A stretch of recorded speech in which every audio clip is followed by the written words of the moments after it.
الحمد للہ وکفى والصلاة والسلام على سید الانبیاء وعلى آلہ واصحابہ الاتقیاء اما بعد فاعوذ باللہ من الشیطان الرجیم بسم اللہ الرحمن الرحیم وآتوا اليتامى أموالهم ولا تتبدلوا الخبيث بالطيب وآتوا اليتامى أموالهم ولا تتبدلوا الخبيث بالطيب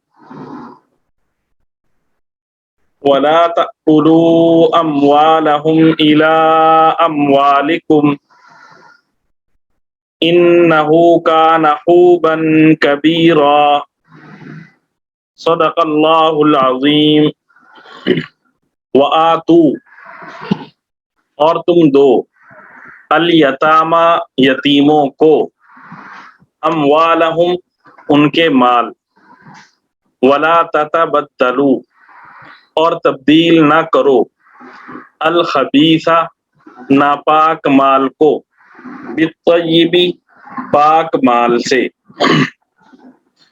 وآتوا اليتامى أموالهم اور یتیموں کو ان کے مال دے دو ولا تتبدلوا الخبیث بالطیب اور اچھے مال کو خراب مال سے تبدیل نہ کرو وآتوا اليتامى أموالهم اور یتیموں کو ان کے مال دے دو ولا تتبدلوا الخبیث بالطیب اور اچھے مال کو خراب مال سے تبدیل نہ کرو ولا تأکلوا اور تم نہ کھاؤ اموالہم ان کے مال الی اموالکم اپنے مال سے ملا کر ولا تأکلوا اموالہم الی اموالکم اور ان یتیموں کا مال اپنے مال کے ساتھ ملا کر مت کھاؤ ولا تأکلوا اموالہم الی اموالکم اور ان یتیموں کا مال اپنے مال کے ساتھ ملا کر مت کھاؤ انہو بے شک یہ کان حوبا جرم ہے کبیرن بڑا انہو کان حوبا کبیرا بے شک یہ بڑا گناہ ہے انہو کان حوبا کبیرا بے شک یہ بڑا گناہ ہے۔ کل ہم نے گزشتہ سبق میں سورہ نساء کی پہلی آیت پڑھی تھی، اس میں اللہ تعالی نے رشتہ داری کے حقوق ادا کرنے کا حکم دیا تھا۔ رشتہ داروں میں بعض اوقات یتیم بھی شامل ہوتے ہیں، تو اس دوسری آیت میں اللہ تعالی نے یتیموں کے مال کی حفاظت کا حکم دیا ہے اور یتیموں کے مال میں کسی بھی قسم کی خرد برد کرنے سے اللہ تعالی نے منع فرما دیا ہے۔ عہد رسالت مآب صلی اللہ علیہ وآلہ وسلم میں بنی غطفان کے ایک شخص تھے، ان کی پرورش میں ایک یتیم بچہ تھا جو رشتے میں ان کا بھتیجا لگتا تھا۔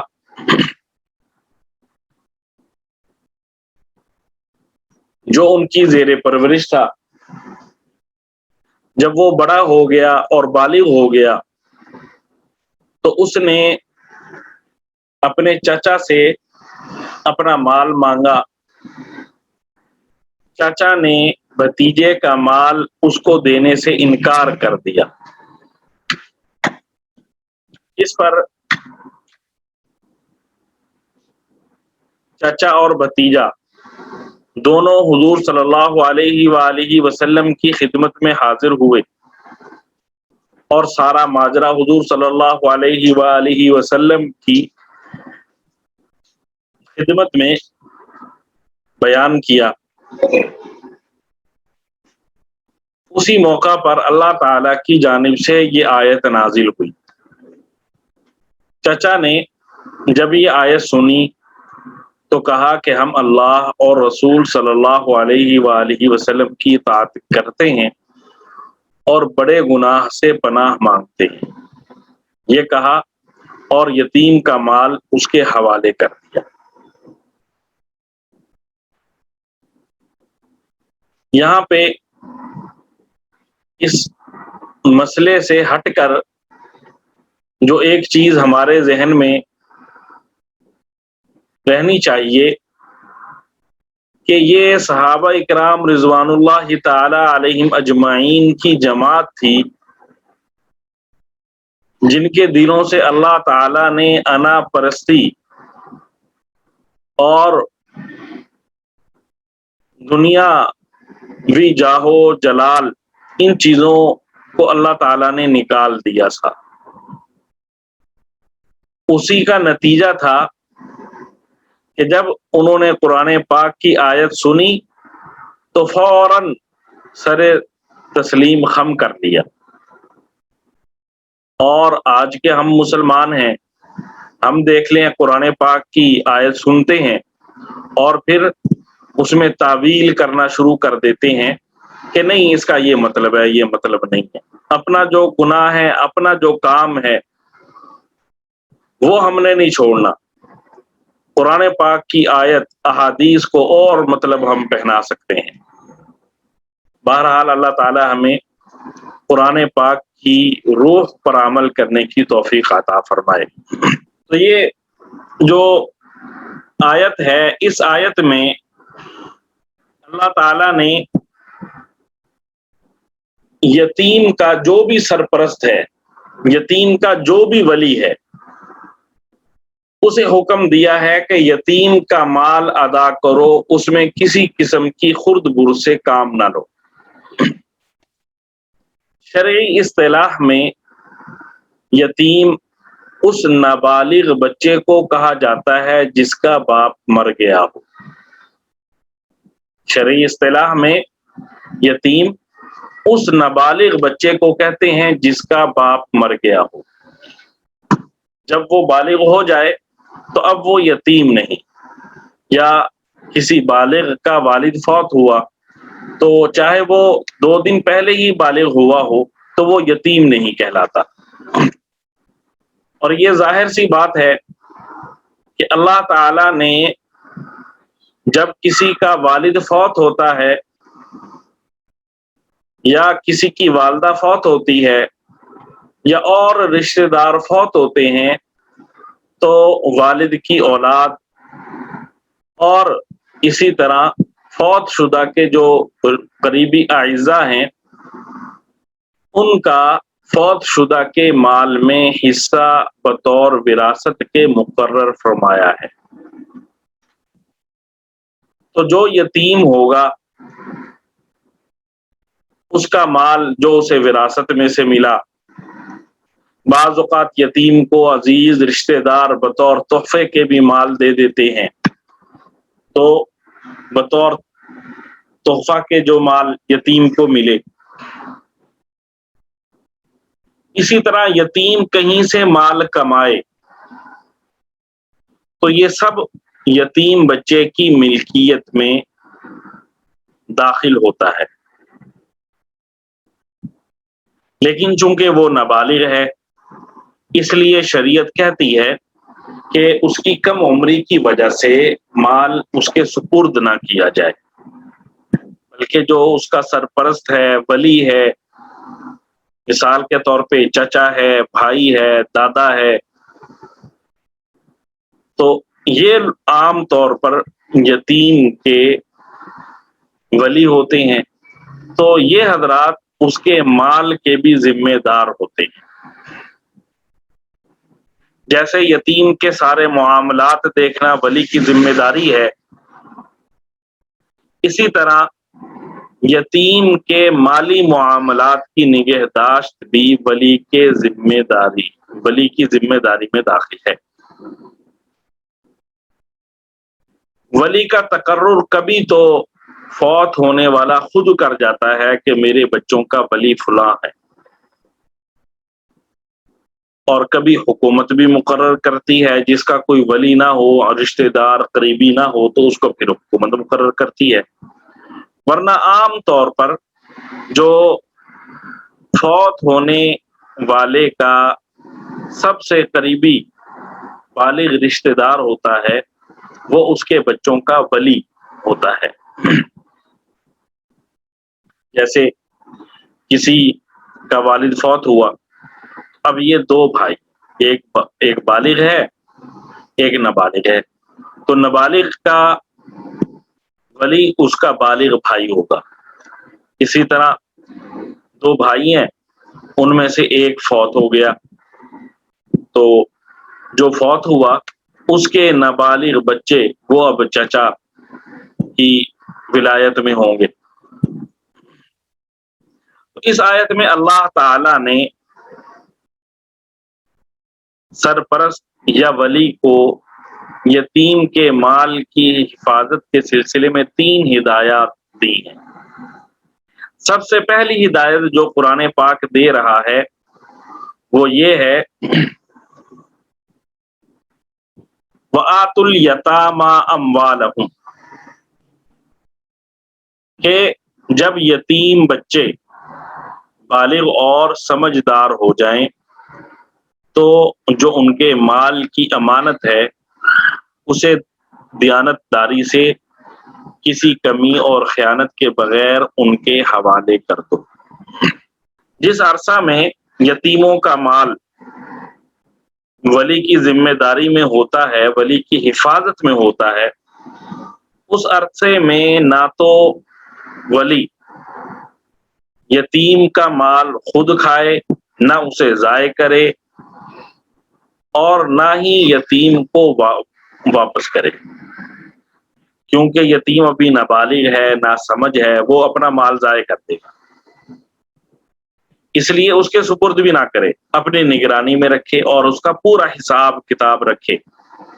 ہاں، جو یتیم بچے کے جائز اخراجات ہیں، اس کی ضروریات ہیں، ان پر مال یتیم کا مال خرچ کیا جا سکتا ہے، یتیم کے اخراجات یتیم کے مال سے کیے جا سکتے ہیں۔ دوسری ہدایت جو قرآن پاک ولی کو دے رہا ہے یتیم کے مال کے سلسلے میں، فرمایا وَلَا تَتَبَدَّلُوا الْخَبِيثَ بِالطَّيِّبِ، کہ یتیم کو تو والد کی طرف سے عمدہ اور اچھا مال ملا تھا، لیکن یہ اس کا ولی عمدہ اور اچھا مال خود رکھ لے اور گھٹیا قسم کا مال، گھٹیا قسم کی چیزیں اس کے بدلے میں یتیم کو دے، تو اس کی بھی شریعت نے، قرآن پاک نے صراحتاً ممانعت یہاں پہ بیان کر دی۔ حضرت سعید بن جبیر رحمۃ اللہ علیہ، زہری رحمۃ اللہ علیہ اور سدی رحمۃ اللہ علیہ کا بیان ہے کہ یتیموں کے سرپرست یتیموں کا عمدہ مال خود لے لیتے تھے اور اس کی جگہ پہ اپنا خراب مال رکھ دیتے تھے۔ مثلا صحت مند بکری لے کر اس کے بدلے میں کمزور بکری یتیم کو دے دی، یتیم کے مال میں سے کھرے نوٹ، کھرے درہم نکال کر کھوٹے درہم، کھوٹے نوٹ اس کے مال میں رکھ دیے، اور کہتے تھے کہ ہم نے تو بکری کے بدلے میں بکری لی ہے، درہم کے بدلے میں درہم لیا ہے۔ تو اس آیت میں اللہ تعالیٰ نے انہیں ایسا کرنے سے منع فرما دیا۔ اپنی اولاد کی خاطر لوگ یتیم کے ساتھ ایسا معاملہ کرتے ہیں کہ اچھی جائیداد اور اچھا مال جو یتیموں کی ملکیت ہو اسے اپنا بنا کر اپنے نام رجسٹری کروا دیتے ہیں، اور یتیم بچوں کو گھٹیا مال دے دیتے ہیں۔ یہ اسی جو پرانا جاہلیت کا طرز تھا، یہ اسی کی نئی شکل ہے۔ تو منع کر دیا قرآن پاک نے کہ گھٹیا مال ان کو دے کر ان کا عمدہ مال لینا جائز نہیں، بلکہ ان کا جو مال ہے جس حالت میں ہے وہ انہیں دینا ضروری ہے۔ تیسرا فرمایا وَلَا تَأْكُلُوا أَمْوَالَهُمْ إِلَىٰ أَمْوَالِكُمْ، ان کے مال کو اپنے مال کے ساتھ گڑبڑ کر کے اس کا کچھ حصہ جان بوجھ کر یا بے پرواہی سے خود استعمال کر بیٹھو اور تمہیں پتہ بھی نہ چلے، یا پتہ ہو تو لاپرواہی کا مظاہرہ کر جاؤ، تو اس سے قرآن پاک نے منع کر دیا۔ جب اللہ تعالی ہمیں رزق حلال دے رہا ہے تو حرام مال کا رخ نہیں کرنا چاہیے، یتیم کے مال کو بالکل الگ رکھنا چاہیے، الگ الگ خرچ کرنا چاہیے تاکہ اس میں کسی قسم کی کمی بیشی کا خطرہ نہ رہے، اور اگر اپنے مال کے ساتھ اسے ملا کر رکھیں تو پھر اس کا پورا پورا حساب رکھیں تاکہ یتیم کا مال ہمارے ذاتی خرچ میں نہ آ سکے۔ اس آیت کے آخر میں اللہ تعالیٰ فرما رہے ہیں اِنَّهُ كَانَ حُوبًا كَبِيرًا، یتیم کا مال کھانا بہت بڑا گناہ ہے۔ ٹھیک ہے جی، یتیم کے مال میں کسی بھی قسم کا ناجائز تصرف، خواہ وہ اس کے مال کی حفاظت میں کمی کے ساتھ ہو کہ صحیح طرح حفاظت ہی نہیں کی، ضائع ہو گیا پڑا، خراب چیز کے بدلے میں اچھی چیز لے کر ہو، یا اس کا مال اپنے مال کے ساتھ ملا کر کھانے سے ہو، کسی بھی طرح یتیم کے مال میں کوئی بھی ناجائز تصرف کیا جائے گا تو قرآن پاک کی روح سے وہ بہت بڑا گناہ ہے۔ اس لیے جو یتیم بچے ہیں، ہمارے بھتیجے ہیں، بھانجے ہیں، یا اور رشتہ دار ہیں، یا رشتہ دار نہیں ہیں لیکن ہماری ذمہ داری میں داخل ہیں کسی بھی وجہ سے، تو ان کے اموال کو انتہائی احتیاط کے ساتھ استعمال کرنا چاہیے۔ آگے اللہ تعالیٰ فرما رہے ہیں وَإِنْ خِفْتُمْ أَلَّا تُقْسِطُوا فِي الْيَتَامَى فَانكِحُوا مَا طَابَ لَكُم مِّنَ النِّسَاءِ مَثْنَىٰ وَثُلَاثَ وَرُبَاعَ فَإِنْ خِفْتُمْ أَلَّا تَعْدِلُوا فَوَاحِدَةً أَوْ مَا مَلَكَتْ أَيْمَانُكُمْ ذَلِكَ أَدْنَىٰ أَلَّا تَعُولُوا وَإِنْ خِفْتُمْ، اور اگر تم ڈرو، اللہ تقسطوا، کہ انصاف نہیں کر سکو گے، فی الیتامی، یتیموں کے بارے میں، فانکحوا، تو نکاح کر لو، ما طاب لکم، جو تمہیں پسند ہو، من النساء، عورتوں میں سے، مثنا، دو دو، وثلاثا، اور تین تین، ورباع، اور چار چار۔ وَإِنْ خِفْتُمْ أَلَّا تُقْسِطُوا فِي الْيَتَامَى فَانكِحُوا مَا طَابَ لَكُم مِّنَ النِّسَاءِ مَثْنَىٰ وَثُلَاثَ وَرُبَاعَ، اور اگر تمہیں یہ اندیشہ ہو کہ تم یتیموں کے بارے میں انصاف سے کام نہیں لے سکو گے تو ان سے نکاح کرنے کی بجائے دوسری عورتوں میں سے کسی سے نکاح کر لو جو تمہیں پسند آئے، دو دو سے، تین تین سے، اور چار چار سے۔ وَإِنْ خِفْتُمْ أَلَّا تُقْسِطُوا فِي الْيَتَامَى، اور اگر تمہیں یہ اندیشہ ہو کہ تم یتیموں کے بارے میں انصاف سے کام نہیں لے سکو گے، فَانكِحُوا مَا طَابَ لَكُم مِّنَ النِّسَاءِ، تو ان سے نکاح کرنے کی بجائے دوسری عورتوں میں سے کسی سے نکاح کر لو جو تمہیں پسند آئیں، مثنا و ثلاث و رباع، دو دو سے، تین تین سے، اور چار چار سے۔ فَإِنْ خِفْتُمْ، پھر اگر تمہیں ڈر ہو، اللہ تعدلوا، کہ تم انصاف نہ کر سکو گے، فواحدۃً، تو ایک ہی، او یا ما ملکت، جن کے مالک ہیں، ایمانکم، تمہارے دائیں ہاتھ، ذالک، یہ، ادنا، زیادہ قریب ہے، اللہ تعولوا، کہ تم بے انصافی نہ کر سکو۔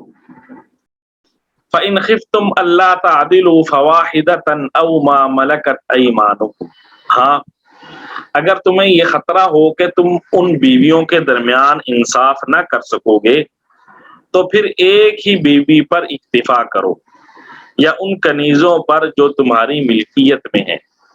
ذالک ادنا اللہ تعولوا، اس طریقے میں اس بات کا زیادہ امکان ہے کہ تم بے انصافی میں مبتلا نہیں ہوگے۔ فَإِنْ خِفْتُمْ أَلَّا تَعْدِلُوا فَوَاحِدَةً أَوْ مَا مَلَكَتْ أَيْمَانُكُمْ، ہاں اگر تمہیں یہ خطرہ ہو کہ تم ان بیویوں کے درمیان انصاف نہ کر سکو گے تو پھر ایک ہی بیوی پر اکتفا کرو یا ان کنیزوں پر جو تمہاری ملکیت ہے۔ ذالک ادنا اللہ تعولوا، اس طریقے میں اس بات کا زیادہ امکان ہے کہ تم بے انصافی میں مبتلا نہیں ہوگے۔ یہ جو آیت ہے، اس آیت میں اللہ تعالی نے ایک تو نکاح کرنے کا حکم دیا ہے، دوسرا نکاح سے متعلق کئی چیزیں، کئی احکام اس آیت میں اللہ تعالی نے بیان فرمائے۔ ابھی جیسے اوپر والی جو آیت تھی، آیت نمبر 2، اس میں ہم پڑھ رہے تھے کہ قرآن کریم نے یتیموں کے مال کی حفاظت اور جب یتیم بڑے ہو جائیں تو انہیں وہ مال ادا کرنے کا حکم دیا۔ یتیموں میں بعض اوقات ایسا ہوتا تھا کہ چچا کی لڑکی ہے یتیم اور چچا فوت ہو گیا، اب یہ اس کا کزن ہے جو اس کا وہ ولی ہے۔ اب شریعت کی نظر میں کزن سے شادی کرنا جائز ہے، تو اب کزن اس کے مال کا بھی ذمہ دار ہے، اس کا ولی بھی ہے، اور کزن کی زیر سرپرستی وہ پل رہی ہے، بڑی ہو رہی ہے۔ اب وہ کیا کرتے تھے کہ چونکہ گھر کی بچی ہے اور کزن ہے، اس سے نکاح بھی جائز ہے، اور پھر اس کی جو یتیم بچی ہے اس کے پاس مال بھی ہے، وہ مال بھی ہڑپ کرنا ہے، بچی کو نہیں دینا، تو انہوں نے اس کا آسان طریقہ یہ رکھا ہوا تھا کہ اس لڑکی سے نکاح کر لو۔ ظاہر ہے جب نکاح کریں گے تو اسے مہر بھی دینا پڑے گا، تو وہ مہر بھی اسے نہیں دیتے تھے یا ہلکا پھلکا کچھ دے دیا، اور ساتھ اس سے نکاح کر کے اس کا جو مال ہوتا تھا وہ بھی اپنے پاس رکھ لیا، اس کو نہیں دیا۔ تو یہ ایک ظالمانہ صورت رائج تھی۔ اس کی تردید کے لیے اللہ تعالیٰ نے اس آیت میں فرمایا وَإِنْ خِفْتُمْ أَلَّا تُقْسِطُوا فِي الْيَتَامَى فَانكِحُوا مَا طَابَ لَكُم مِّنَ النِّسَاءِ مَثْنَىٰ وَثُلَاثَ وَرُبَاعَ، کہ اگر تمہیں یہ اندیشہ ہو کہ تم یتیموں کے بارے میں انصاف سے کام نہیں لے سکو گے تو ان سے نکاح کرنے کی بجائے دوسری عورتوں میں سے کسی سے نکاح کر لو۔ پھر یہ ان یتیم لڑکیوں سے نکاح کر کے کرتے کیا تھے کہ ان کو ان کے حقوق بھی نہیں دیتے تھے۔ تو اس لیے اللہ تعالیٰ نے کہا اگر تم ان کے ساتھ ناانصافی کرو گے، ان کے حقوق کا خیال نہیں رکھ سکو گے تو پھر ان سے نکاح ہی نہ کرو۔ نکاح کرنے کی کیا ضرورت ہے؟ ان کا مال انہیں دو، کسی جگہ پہ ان کے صحیح طرح شادی کرواؤ اور ان کا مال انہیں دو، انہیں رخصت کر دو۔ حضرت عائشہ صدیقہ رضی اللہ عنہا اس آیت کا شان نزول بیان کرتے ہوئے فرماتی ہیں کہ ایک شخص کی ولایت میں ایک لڑکی تھی، اور اس لڑکی کا اس کا ایک باغ تھا جس کی ملکیت میں وہ لڑکی بھی شریک تھی۔ اس شخص نے اس یتیم لڑکی سے اپنا نکاح کر دیا اور اس کو اپنے پاس سے مہر دینے کی بجائے اس کے باغ کا حصہ بھی اپنے قبضے میں کر لیا۔ اس پر اللہ تعالیٰ کی جانب سے یہ آیت نازل ہوئی، اور اس آیت میں اللہ تعالیٰ نے صاف طور پر یتیم بچیوں کے جو سرپرست تھے انہیں حکم دے دیا کہ یتیم بچیوں کے ساتھ حسن معاشرت والا معاملہ کیا جائے۔ عدل والا اور انصاف والا معاملہ کیا جائے اور ان کے تمام حقوق انہیں ادا کیے جائیں۔ اور اگر تمہیں یہ ڈر ہے کہ تم یتیم بچیوں کے حقوق ادا نہیں کر سکو گے تو پھر ان سے نکاح نہ کرو، بلکہ ان کے علاوہ جو اور خواتین ہیں ان سے نکاح کر لو، خواہ 2 سے کرو، 3 سے کرو، 4 سے کرو، تمہاری مرضی ہے۔ لیکن اگر یتیم سے نکاح کرنا ہے تو پھر اس کے حقوق ادا کرنے ہوں گے۔ حضرت عائشہ صدیقہ رضی اللہ عنہا سے مروی ہے کہ لوگوں نے یتامہ کے یتیم لڑکیوں سے نکاح کا مسئلہ پوچھا تو قرآن پاک کی آیت یستفتونک فی النساء نازل ہوئی۔ اس میں اللہ تعالیٰ نے صراحت کے ساتھ بیان فرما دیا کہ اگر یتیم لڑکی حسین اور مالدار ہوتی ہے تو لوگ اس کی طرف راغب ہوتے ہیں، مگر اس کے درجے کے مطابق اس کو مہر نہیں دیتے، اور جب مال اور جمال کے لحاظ سے، خوبصورتی کے لحاظ سے وہ گری ہوئی ہوتی ہے تو اسے منہ موڑ لیتے ہیں اور دوسری عورت سے نکاح کے خواہش مند ہوتے ہیں۔ جس طرح لوگ مال و حسن کی کمی کے وقت یتیم لڑکی سے نکاح کے خواہش مند نہیں ہوتے، اسی طرح مال و جمال کی زیادتی کے وقت بھی ان کو نکاح کا خواہش مند نہیں ہونا چاہیے۔ البتہ اگر وہ یتیم لڑکی کا پورا حق اور مہر مثل ادا کر دیں تو وہ اس سے نکاح کر سکتے ہیں۔ یعنی یتیم لڑکی سے یا تو نکاح ہی نہ کرو، اگر یتیم لڑکی سے نکاح کرنا ہے تو پھر اس کا پورا حق دینا ہوگا۔ پھر دوسرا اللہ تعالیٰ نے اس آیت میں جو حکم دیا فرمایا فَانكِحُوا مَا طَابَ لَكُم مِّنَ النِّسَاءِ مَثْنَىٰ وَثُلَاثَ وَرُبَاعَ، عورتوں میں سے جو تمہیں پسند آئیں ان سے نکاح کر لو، 2 سے، 3 سے اور 4 سے۔ علماء کا اس بات پر اتفاق اور اجماع ہے کہ مرد کو ایک وقت میں 4 عورتوں سے زیادہ اپنے نکاح میں رکھنا جائز ہے۔ ایک مرد ایک وقت میں 4 خواتین کو اپنے نکاح میں رکھ سکتا ہے، اس سے زائد رکھنا جائز نہیں۔ جس وقت قرآن پاک کی یہ آیت نازل ہوئی ہے اس وقت بیویوں کی معاشرے میں کوئی تعداد مقرر نہ تھی، ایک آدمی نے 8 10 عورتیں بیوی کے طور پر رکھی ہوئی تھی۔ اللہ تعالیٰ نے اس آیت میں حد مقرر کر دی کہ ایک شخص ایک وقت میں 4 سے زیادہ عورتوں کو اپنے نکاح میں نہیں رکھ سکتا۔ ان کی جو آزادی تھی اسے ختم کر کے محدود کر دیا، اور ساتھ اللہ تعالیٰ نے یہ حکم بھی دیا کہ جو 4 عورتوں سے نکاح کر رہا ہے، 3 سے کر رہا ہے، 2 سے کر رہا ہے، وہ آزاد نہیں ہے نکاح کرنے کے بارے میں، بلکہ اس پر لازم ہے کہ وہ ان بیویوں کے درمیان عدل و انصاف اور مساوی حقوق کا خیال رکھے، اس کی خلاف ورزی نہ کرے۔ متعدد احادیث سے بھی 4 بیویوں کی اجازت ثابت ہے۔ حضرت ابن عمر رضی اللہ عنہ سے روایت ہے کہ اس آیت کے نزول کے بعد ایک شخص غیلان بن اسلمہ ثقفی رضی اللہ عنہ مسلمان ہوئے۔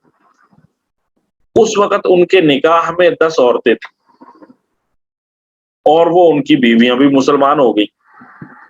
حضور صلی اللہ علیہ وآلہ وسلم نے اس قرآنی حکم کے مطابق انہیں حکم دیا کہ ان 10 میں سے 4 کو منتخب کر لو، باقی کو طلاق دے کر آزاد کر دو۔ حضرت غیلان رضی اللہ عنہ نے حضور صلی اللہ علیہ وآلہ وسلم کے حکم کے مطابق 4 عورتیں رکھ کر باقی سے علیحدگی اختیار کر۔ اسی طرح حضرت قیس بن حارث اسدی رضی اللہ عنہ فرماتے ہیں کہ جب میں مسلمان ہوا تو میرے نکاح میں 8 عورتیں تھیں۔ میں نے حضور صلی اللہ علیہ وآلہ وسلم سے ذکر کیا تو حضور صلی اللہ علیہ وآلہ وسلم نے فرمایا کہ ان میں سے 4 کو رکھ لو، باقی کو طلاق دو۔ اسی طرح حضرت نوفل بن معاویہ دیلمی رضی اللہ عنہ مسلمان ہوئے تو ان کے نکاح میں 5 عورتیں تھیں۔ حضور صلی اللہ علیہ وآلہ وسلم نے ان کو بھی ایک عورت کو طلاق دینے کا حکم دیا۔ دیکھیں آج کا جو دور ہے آزادی اور نہ جانے ہمیں کیا کچھ حاصل ہے، اس کے باوجود شوہر کا بیوی کو چھوڑنا اور بیوی کا شوہر کو چھوڑنا، یہ اتنا زیادہ دونوں کی طبیعت پر گراں گزرتا ہے کہ اس سے زیادہ مشکل مرحلہ مرد اور عورت کی زندگی میں شاید کوئی نہ ہو۔ آپ ان صحابہ کی زندگی کو سامنے رکھیں کہ کیسے انہوں نے قرآن پاک کے ایک حکم پر اپنی بیویوں کو چھوڑ دیا۔ تو یہ صحابہ کرام رضوان اللہ تعالی علیہم اجمعین کی خصوصیت تھی کہ انہوں نے اپنا سب کچھ حضور صلی اللہ علیہ وآلہ وسلم پر قربان کیا۔ اور جہاں قرآن پاک یہ اجازت دے رہا ہے نا کہ 4 بیویوں کی اجازت ہے، وہیں پہ قرآن کہہ رہا ہے اگر تم چاروں کے درمیان عدل و انصاف نہ کر سکو تو پھر ایک ہی بیوی رکھو، فواحدہ، پھر ایک ہی بیوی رکھو، او ما ملکت ایمانکم، یا جو باندی کنیز شرعی اصول کے مطابق تمہاری ملکیت میں اس سے گزارا کر لو اور نکاح نہ کرو۔ تو ایک سے زیادہ نکاح کرنا اسی وقت جائز ہے جب شریعت کے مطابق سب بیویوں میں عدل و انصاف اور برابری کر سکے، سب کے حقوق کا لحاظ رکھ سکے۔ اس لیے اگر کسی کا ارادہ ہو کہ وہ ایک سے زیادہ نکاح کرے تو سب سے پہلے اس پر فرض ہے کہ وہ اپنے حالات کا جائزہ لے کہ میں ان کے درمیان عدل و انصاف قائم کر سکوں گا یا نہیں۔ اگر اس کو تھوڑا سا بھی شبہ ہو میں عدل و انصاف نہیں کر سکوں گا تو بالکل نکاح نہ کرے۔ حضرت مولانا حکیم الامت مولانا اشرف علی تھانوی رحمۃ اللہ علیہ، ان کی 2 بیویاں تھیں۔ کسی نے انہیں چھیڑا کہ حضرت آپ نے تو لوگوں کو کھلی چھوٹ دے دی، 2 بیویاں کر لی ہیں، اب اور لوگ بھی آپ کو دیکھ کر کریں گے۔ حضرت نے فرمایا میں نے یہ معاملہ کھلا نہیں چھوڑا بلکہ اس کو میں نے بند کر دیا ہے تاکہ لوگ زیادہ شادیاں نہ کریں۔ اس نے کہا جی کیسے؟ حضرت فرماتے میں نے لوگوں کو یہ بتلایا ہے کہ 2 بیویوں کے درمیان انصاف کیسے کرنا ہے، مساوات کیسے کرنی ہے۔ جب وہ اس کو دیکھیں گے تو پھر وہ دوسری شادی نہیں کریں۔ اور حضرت کا کیا طریقہ تھا، ایک آدمی جسے معلوم تھا کہ مولانا کی 2 بیویاں ہیں، وہ مولانا کے پاس 2 تربوز لے کے آیا۔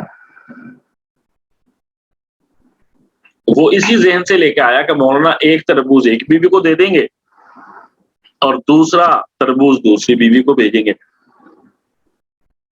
جب مولانا کے پاس تربوز پہنچے تو مولانا نے کہا جی 2 بڑی پلیٹیں یا پرات لے کر آئے۔ پوچھا گیا جی کیوں؟ ایک تربوز آپ ایک بیوی کو بھیج دیں، دوسرا تربوز دوسری بیوی کو بھیج دیں۔ مولانا نے کہا نہیں، میں ایک پلیٹ میں ایک تربوز کاٹوں گا اور دوسری پلیٹ میں دوسرا تربوز کاٹوں گا، کیونکہ جو تربوز ہوتے ہیں ان کی مٹھاس میں فرق ہوتا ہے۔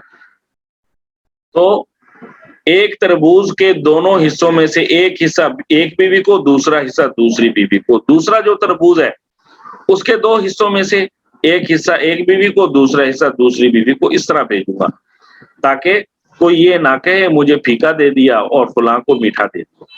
تو یہ مولانا نے لوگوں کو دکھلایا انصاف کر کے کہ اگر تم اس قسم کا انصاف کر سکتے ہو تو پھر تو 2 بیویاں کرو، 3 بیویاں کرو، 4 بیویاں کرو، لیکن اگر تم اس طرح ان کے حقوق ادا نہیں کر سکتے، صرف شوق ہے، تو پھر کرنا درست نہیں ہے، الٹا پھنس جاؤ گے، گناہ ہوگا۔ حضرت ابو ہریرہ رضی اللہ عنہ سے روایت ہے رسول اللہ صلی اللہ علیہ وآلہ وسلم نے ارشاد فرمایا جس شخص کے پاس 2 عورتیں ہوں اور وہ ان دونوں عورتوں کے درمیان عدل یعنی برابری نہ کرتا ہو تو وہ قیامت کے دن اس حال میں آئے گا کہ اس کا ایک پہلو گرا ہوا ہوگا، جتنی راتیں ایک کے پاس رہے اتنی ہی راتیں دوسری کے پاس رہے، تقسیم جس طرح چاہے کرے، اس کو اختیار ہے، ایک ہفتہ ایک کے پاس، دوسرا ہفتہ دوسری کے پاس، ایک دن ایک کے پاس، ایک اگلی رات دوسری کے پاس، ایسے بھی جائز ہے، 2 راتیں ایک کے پاس، 2 راتیں دوسری کے پاس، ایسے بھی جائز ہے، لیکن جتنی راتیں ایک کو دے گا اتنی راتیں ضروری ہے کہ دوسری کو بھی دے۔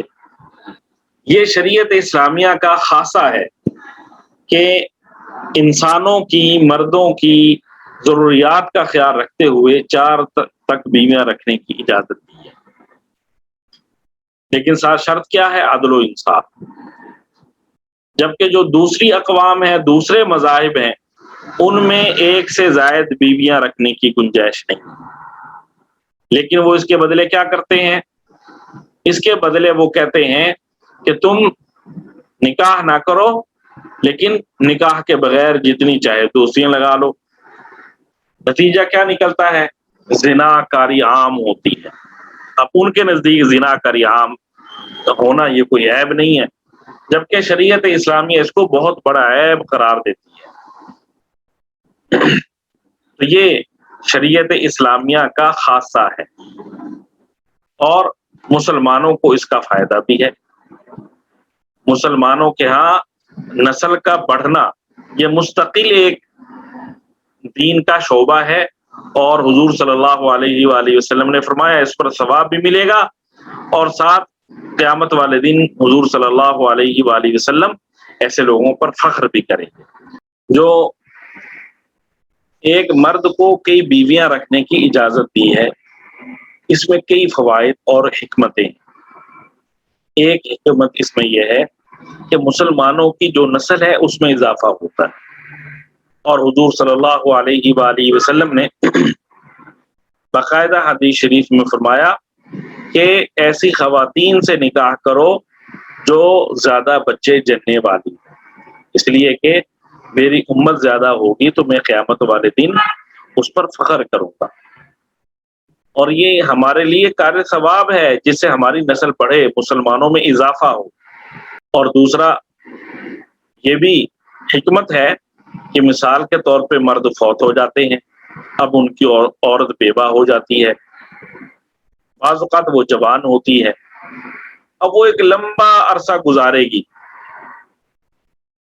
بغیر شادی کے، تو اسلام نے کہا نہیں، بیوہ خواتین سے شادی کرو۔ اس کے فضائل بیان کیے تاکہ بیوہ عورت بغیر نکاح کے گناہ میں نہ پڑ جائے، گناہ میں پڑے گی تو اس کی وجہ سے معاشرہ خراب ہوگا، فساد پھیلے گا۔ اسی طرح عورتیں زیادہ ہوں، مرد کم ہوں، تو عورتوں کی عفت و عصمت کا مسئلہ، اور اسی طرح شریفانہ معیشت کا انتظام، یہ سب کا جو اچھا پہلو ہے وہ یہ کہ مرد 1 سے زیادہ نکاح کرے۔ جو لوگ گہرائیوں میں نہیں جاتے، حکمتوں کو نہیں سمجھتے، انہوں نے اپنے ذمے صرف اعتراض کرنا ہی لے رکھا ہے۔ آگے قرآن پاک یہاں پہ فرما رہا ہے فَانْكِحُوا مَا طَابَ لَكُم مِّنَ النِّسَاءِ، کہ عورتوں میں سے جو تمہیں پسند ہو اس سے نکاح کر۔ تو یہ بھی ایک اہم چیز ہے۔ حضرت ابو ہریرہ رضی اللہ عنہ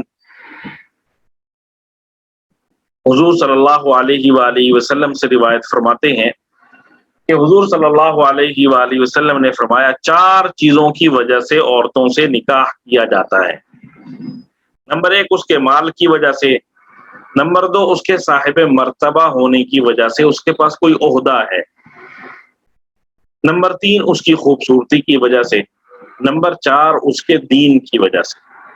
پھر حضور صلی اللہ علیہ وآلہ وسلم نے فرمایا تم دین والی بیوی کو حاصل کر کے کامیاب ہو جاؤ، یعنی جو دیندار عورت ہے ایسی عورت سے نکاح کرنا چاہیے۔ اسی طرح جو خواتین ہیں انہیں اپنے رشتے کے لیے دیندار مرد کا انتخاب کرنا چاہیے، دین کو ترجیح دینی چاہیے، پیسوں کو، مال و دولت کو، مرتبے کو ترجیح نہیں دینی چاہیے۔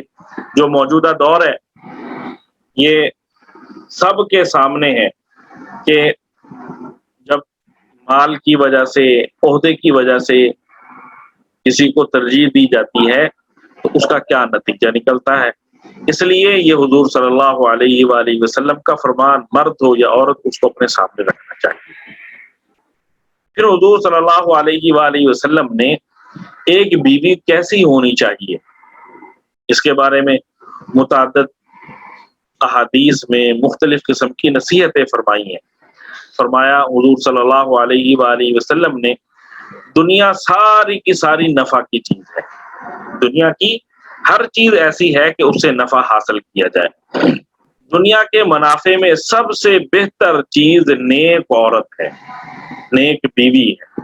کسی کو نیک بیوی مل جائے تو یہ اس کو دنیا کا سب سے بڑا نفع مل گیا۔ اسی طرح حضور صلی اللہ علیہ وآلہ وسلم نے ارشاد فرمایا بہتر عورتیں وہ ہیں جو بچوں پر بہت زیادہ شفیق ہوتی ہیں اور شوہر کے مال کی بہت زیادہ حفاظت کرتی ہیں۔ شوہر کے مال کی بہت زیادہ حفاظت کرنا یہ بھی عورت کے فرائض میں حضور صلی اللہ علیہ وآلہ وسلم داخل فرما رہے ہیں، شوہر کے مال کی حفاظت۔ اسی طرح ایک اور حدیث میں حضور صلی اللہ علیہ وآلہ وسلم نے فرمایا تقویٰ کے بعد جو چیزیں بندہ کو حاصل ہوں ان میں نیک بیوی سے بڑھ کر کوئی بہترین نعمت نہیں ہے۔ سب سے بہترین نعمت مرد کے لیے کیا ہے؟ اللہ تعالیٰ اسے نیک بیوی عطا فرما دے۔ پھر اللہ تعالیٰ حضور صلی اللہ علیہ وآلہ وسلم نے نیک بیوی کے اوصاف بیان فرمائے کہ وہ کیسی ہونی چاہیے۔ نمبر 1، اسے شوہر حکم دے تو فرما برداری کرے۔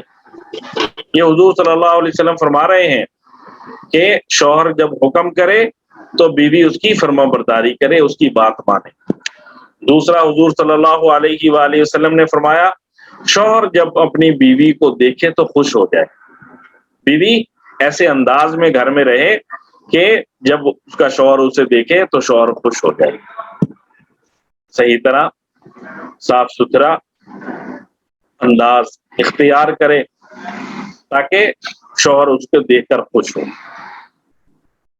ایسا انداز کہ شوہر کی طبیعت خراب ہو جائے، اور بعض اوقات تو ایسا معاملہ آتا ہے کہ لوگ اپنی بیویوں کو چھوڑ کر باہر جا رہے ہوتے ہیں، تو یہ شریعت میں ناپسندیدہ ہے۔ بیوی ہے اس لیے شوہر کسی اور کی طرف نظر ہی نہ اٹھا سکے، اس لیے حضور صلی اللہ علیہ وسلم نے فرمایا عورتوں کو صاف ستھرا گھر میں رہنا چاہیے۔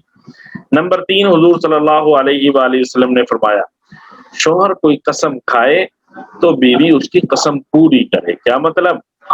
مثال کے طور پہ شوہر نے عورت کے عمل کرنے سے متعلق کوئی قسم کھا لی، مثلا یوں کہے تم فلاں کام ضرور کرو گی، تو بیوی کو وہ کرنا چاہیے۔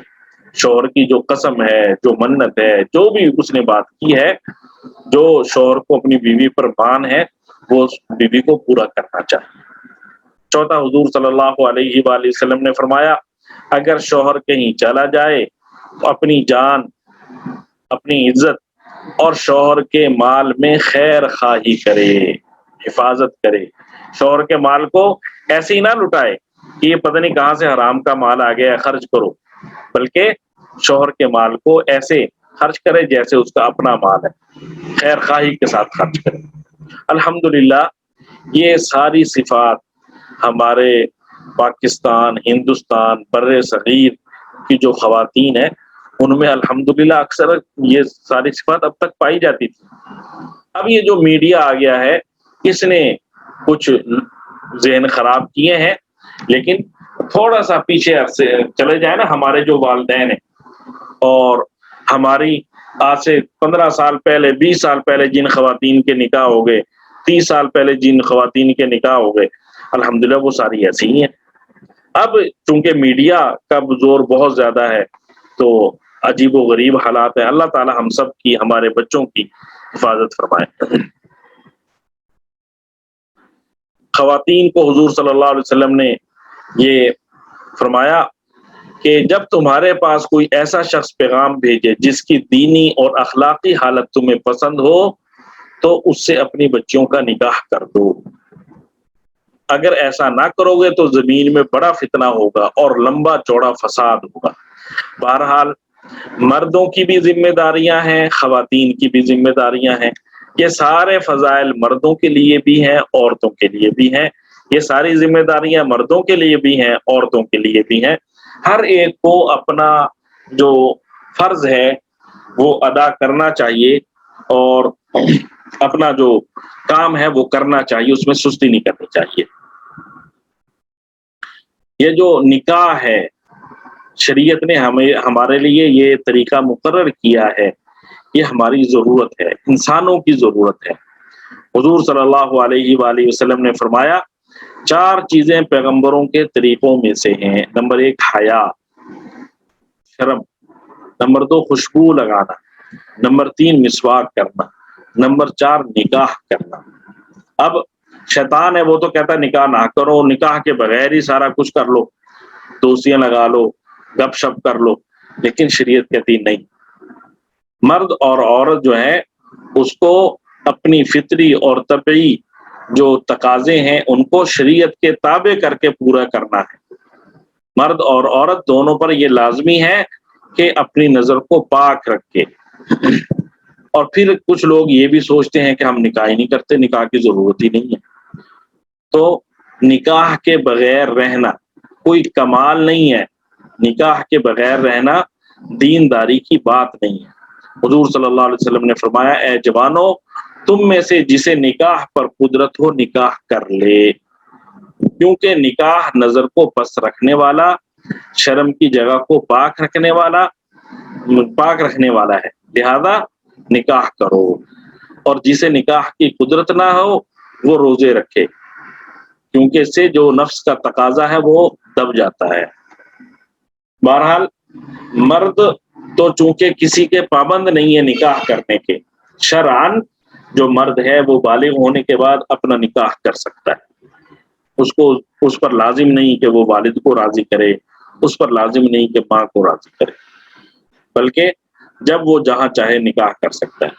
اور اسی طرح اس کے ساتھ یہ مسئلہ بھی یاد رکھیں کہ بالغ ہونے کے بعد والدین کے ذمے شرعاً اولاد کا خرچہ نہیں ہے۔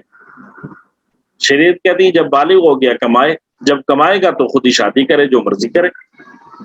ہاں جو لڑکیاں ہیں شریعت نے ان کو پابند بنایا ہے کہ وہ اپنے ولی کی رضامندی کے بغیر نکاح نہ کرے، بالغ ہونے کے بعد یا بالغ ہونے سے پہلے، دونوں صورتوں میں نکاح ہو سکتا ہے۔ حضرت عائشہ صدیقہ رضی اللہ عنہا کا نکاح 6 سال کی عمر میں ہوا اور 9 سال کی عمر میں ان کی رخصتی ہوئی، مشہور واقعہ ہے۔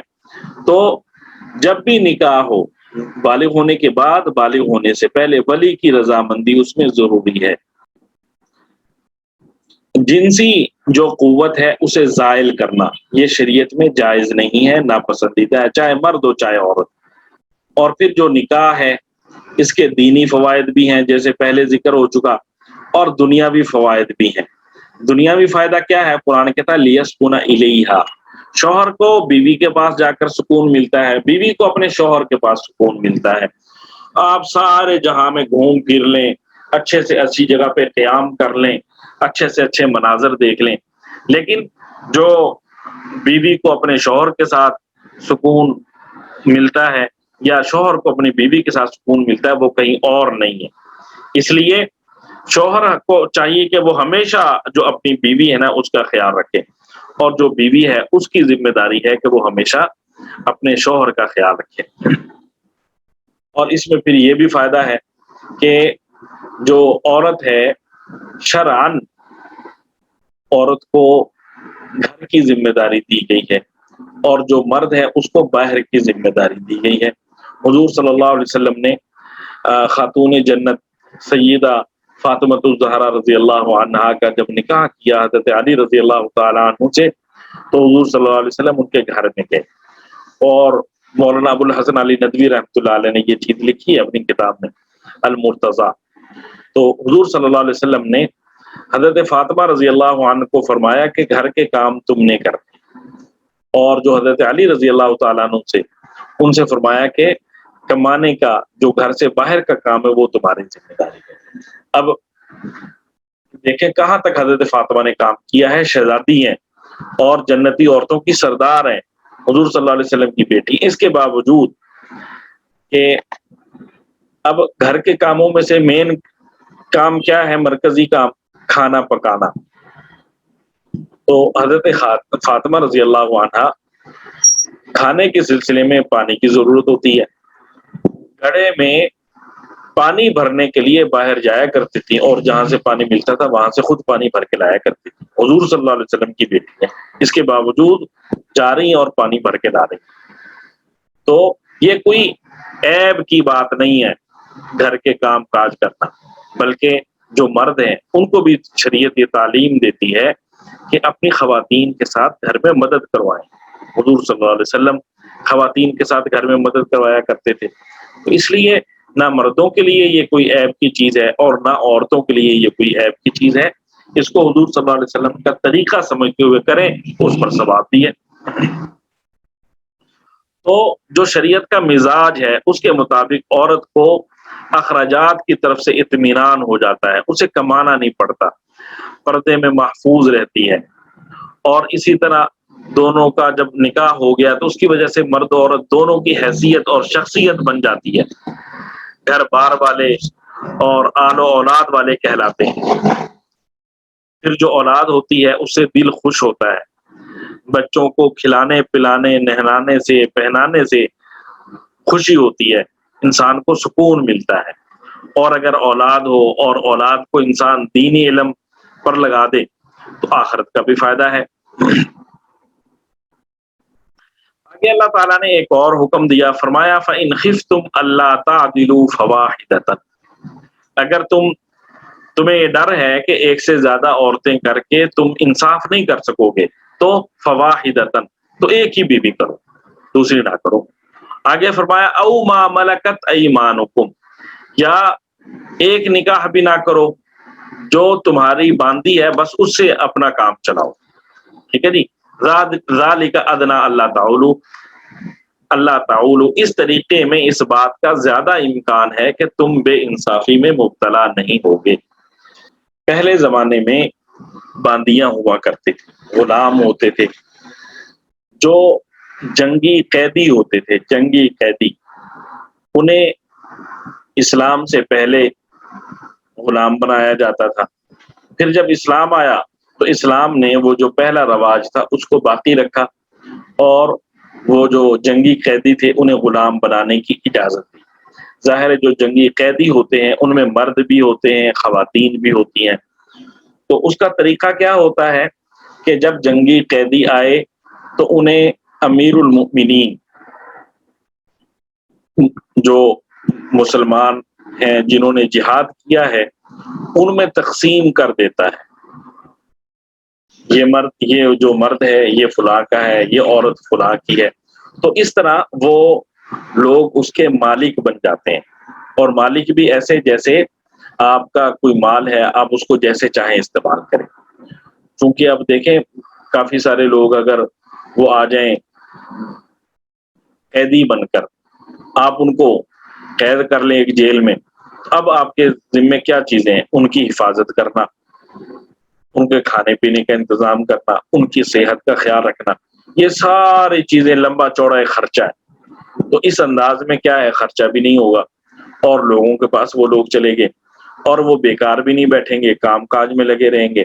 اور اگر آپ ان کو 100 کو 200 کو 300 کو 1000 کو ایک ہی جگہ پہ قید کر کے رکھیں گے تو وہ ملاقات کے نام پر لوگوں سے باہر رابطہ قائم کر کے اکٹھے کسی وقت کوئی نہ کوئی وہ مسئلہ بھی کھڑا کر سکتے ہیں۔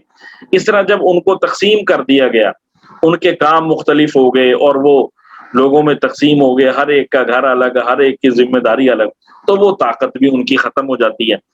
اور پھر اس میں ایک اور فائدہ یہ ہوتا ہے کہ جب وہ مسلمانوں کے ساتھ رہتے ہیں اور مسلمانوں کے ساتھ مسلمانوں کے معاملات دیکھتے ہیں، مسلمانوں کی خوش اخلاقی دیکھتے ہیں، یہ ساری چیزیں دیکھتے ہیں، تو پھر وہ اس سے متاثر ہو کر بعض اوقات مسلمان بھی ہو جاتے ہیں۔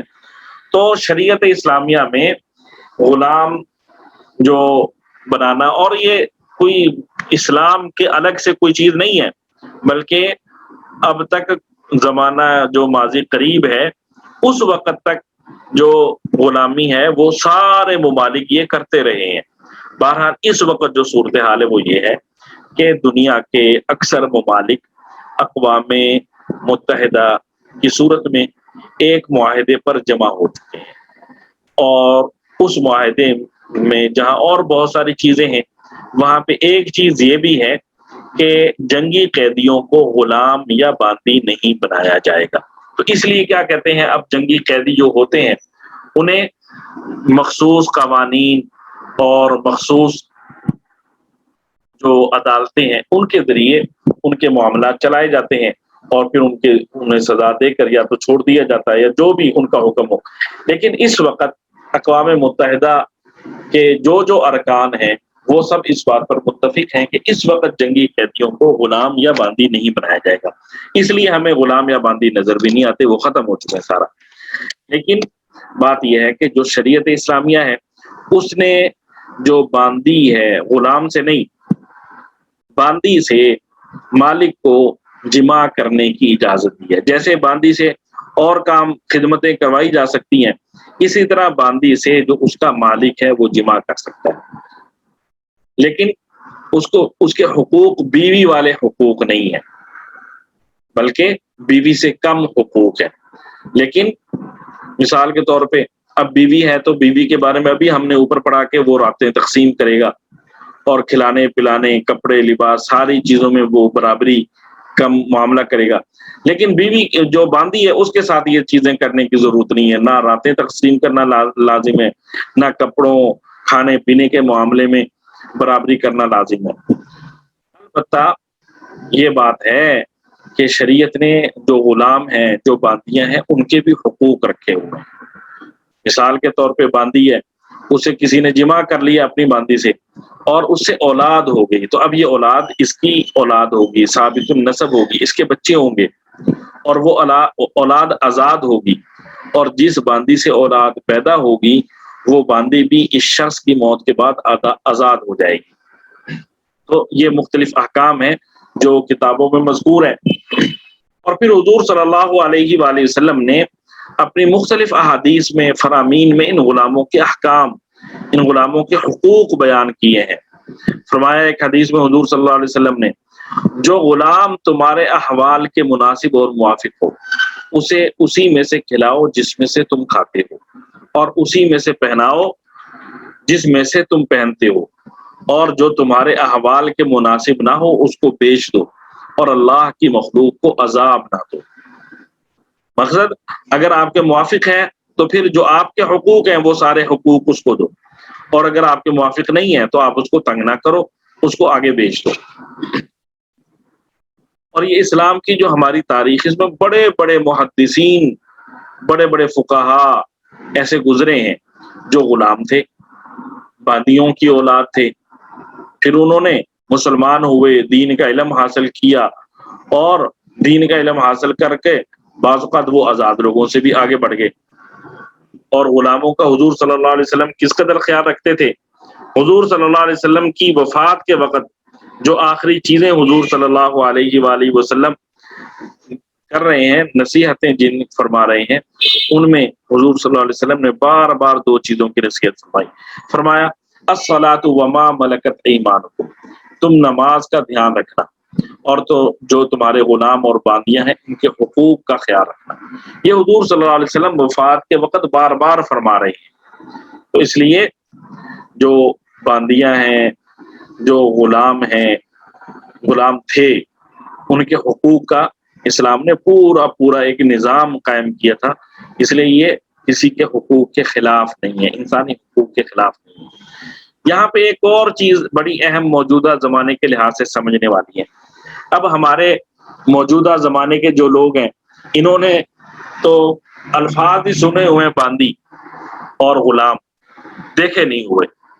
اب بعض اوقات ہمارے معاشرے کے جو لوگ ہیں وہ کیا کرتے ہیں، جو اپنے ملازمین ہوتے ہیں ان کو غلام اور باندیاں سمجھ رہے ہوتے ہیں۔ تو یہ جو ہمارے ملازمین ہیں، چاہے گھریلو ملازمین ہیں چاہے اور ملازمین ہیں، یہ ہمارے غلام اور باندیاں بالکل نہیں ہیں۔ ٹھیک ہے، پہلے یہ وضاحت کر دی کہ غلام اور باندی وہ جنگی قیدی ہوتے تھے جو جہاد کے موقع پر کفار کے لوگوں کو جو لڑنے والے تھے ان کو قیدی بنا کر لایا جاتا تھا، تو وہ جنگی قیدی ہوتے تھے، اور ان کو پھر جو امیر المؤمنین تھا، وہ امیر المؤمنین ہوتے تھے، وہ مجاہدین میں تقسیم کرتے تھے۔ تو ان کو کہتے تھے باندیاں اگر عورتیں ہیں، اور اگر مرد ہیں تو ان کو کہتے تھے غلام. ٹھیک ہے جی. وہ تو موجودہ زمانے میں ہے نہیں، جیسے میں نے آپ کو کے سامنے عرض کر دیا ہے. تو اب یہ جو ہمارے گھروں میں نوکرانیاں ہوتی ہیں، یہ باندیاں نہیں. جب باندیاں نہیں ہیں تو ان سے جنسی تعلقات قائم کرنا جائز نہیں ہے، حرام ہے، زنا ہے. اسی طرح کوئی بھی موجودہ زمانے میں جب غلام نہیں ہے، باندیاں نہیں ہے، تو کسی بھی لڑکے کو یا لڑکی کو فروخت کرنا حرام ہے. کسی بھی لڑکے کو، کسی بھی لڑکی کو، چاہے اس کے ماں باپ فروخت کریں، چاہے کوئی اور اغوا کر کے فروخت کرے، یہ سب کچھ شریعت کی نظر میں حرام ہے. بالکل قطعاً جائز نہیں ہے کسی آزاد مرد، آزاد عورت، آزاد لڑکے، آزاد لڑکی کو فروخت کرنا. اور یہ جو گھروں میں ملازمین ہوتے ہیں، وہ مرد ہوں تو خواتین کے لیے ان سے پردہ فرض ہے، اور اگر گھروں میں خواتین ملازمہ ہیں تو گھر کے مردوں کا ان ملازماؤں سے پردہ کرنا فرض ہے. یہ موجودہ زمانے میں بہت زیادہ غلط فہمی پھیلی، بعض اوقات لوگ پھیلا دیتے ہیں. تو اس کو مد نظر رکھنا چاہیے کہ اس وقت غلام اور باندی نہیں ہے، اور موجودہ دور میں کسی کو فروخت کرنا قطعاً جائز نہیں ہے، کسی مرد کو، کسی عورت کو. اللہ تعالی ہم سب کی حفاظت فرمائے، ہر قسم کے شرور و فتن سے اللہ تعالی ہماری حفاظت فرمائے، اور ہمیں دین کی، شریعت کی روح کے مطابق عمل کرنے کی توفیق عطا فرمائے.